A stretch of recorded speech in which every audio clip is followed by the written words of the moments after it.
Hello YouTube, Beanie from the bedroom here. Let's fire this mother up before I talk about it.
Whoa, well,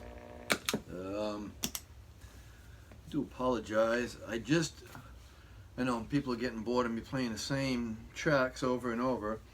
I keep so many on so I remember what I'm actually playing because I don't know how to read or write music. So I downloaded like 3 YouTube backing tracks today. That was one of the 3, and it's the first time I'm playing it. So I could hear it sputtering or stopping. So I'm gonna have to delete it and go back and try to record it all over again. I like putting different tracks on, and then whatever comes out at the time, I like to work on it from there.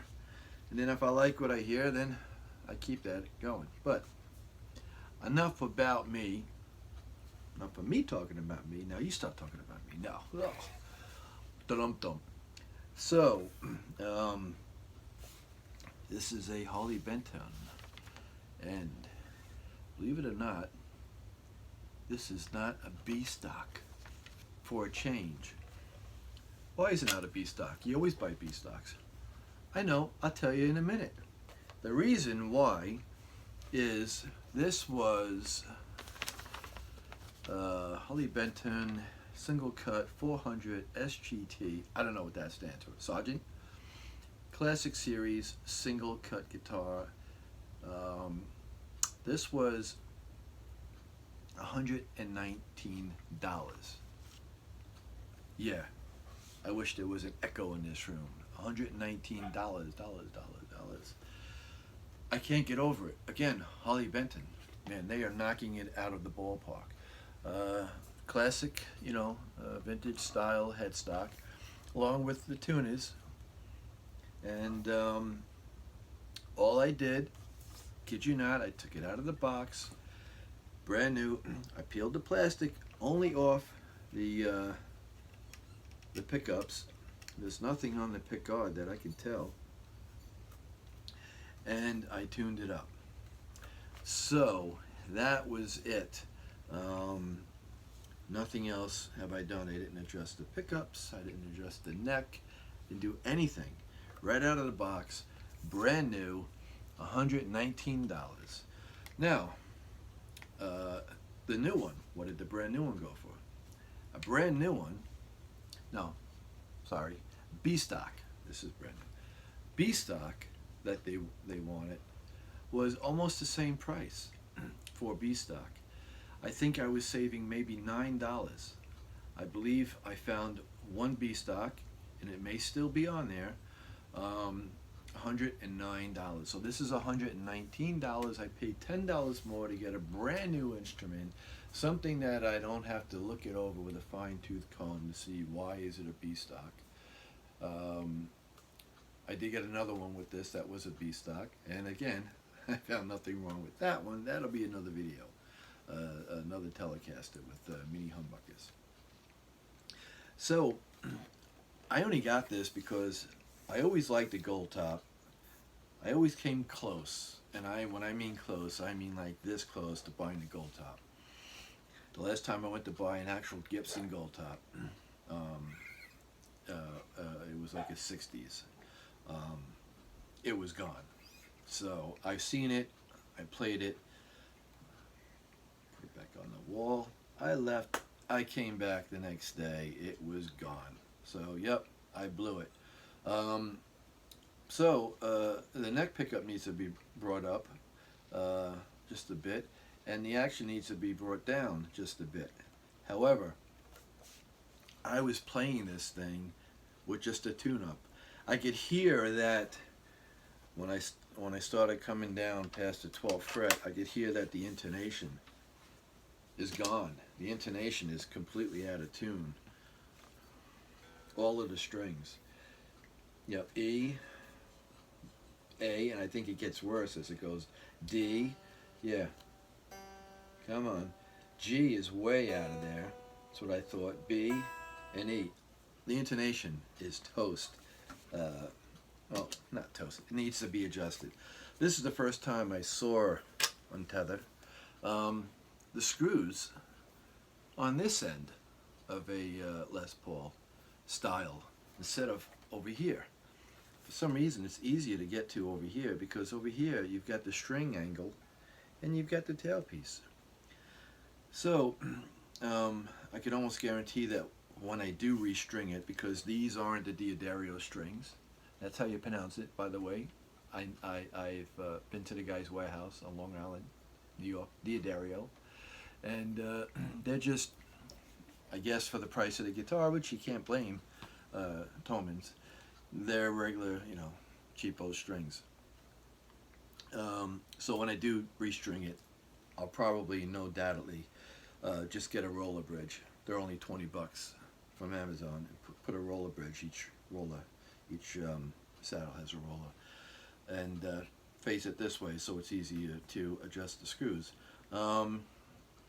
But so I like this because of the gold top. I always came close to buying a gold top. This is a satin gold top. It's nothing sparkly, nothing glossy, nothing spectacular about it, just a flat satin gold top. And I'm sure these are, and I tried looking it up before I did the video. I did do my homework this time and write some things down. I guess these are standard Roswell pickups. They don't say anything on it, but again, I was going to go for the gold top with the P90s, but then I figured the open pickups might sound really good and sure enough, they do sound awesome. And they're not microphonic. I tried heavy distortion talking through both pickups. I heard nothing. So you know, the little, almost like a witch hat or something, kind of. These are alright for what I was doing that little roll thing on, but I like the big fatter knobs, only because of my fingers. I just like it, you know, for the volume. But they look cool. They look you know, vintage for this style, I should say. 22 fret, nice and smooth frets on here. I'm shocked. Of course, when I get down here, I've got a couple that feel a little rough, but they're not sharp. And they all have a nice angle to them. So I'm impressed there. Binding all the way around, easy to read side markers. Satin finish. It's like, it's hard to, I don't know if you can see, but it's like a burgundy, brandy, really dark red body. So I don't know if it's going to come up on that. Again, you've got your massive, you know, easy access cutaway here, which is super cool. And what else? I wrote stuff down so that I can tell you for a change and not just make stuff up as I go along, because half the times I tell you stuff and I'm completely wrong. And I know you're sitting there watching a video going, no, you idiot, it doesn't have that, and it doesn't have this. And I don't blame you one bit. So, basswood body, arch top, set maple C neck, Rosacre fingerboard. And let me tell you, this thing looks ebony. It feels like an ebony. You know, the soft closed pore ebony. It looks rocking because it's super dark. I like, you know, I like ebony. So I like a black fingerboard as opposed to a brown fingerboard. Let's just put the color out there first, and then the reason why I like the ebony. Rosewood, you get a little bit of drag when your fingers hit the rosewood. Ebony, you don't get that. It's almost, ebony is as slick as a maple fingerboard. So that's why those are my two favorites. Abalone inlays. So they look like, well, they didn't say, so I'm not going to say, because I don't want to have someone go, oh, that, you didn't know what you're talking about that time. Impressive. The nut looks like it's set in there perfectly, and sure enough, all the strings are right where they should be. So if you're on an E, you go into the F, so on and so forth, which is great. Back of the neck is satin, and it's a nice thin, like 60s kind of. I think because the 50s, I had a 57 reissue, custom shop, and it's almost like that, but the 57 that I had was a little bit more V-shape up here. But this is nice and thin and smooth.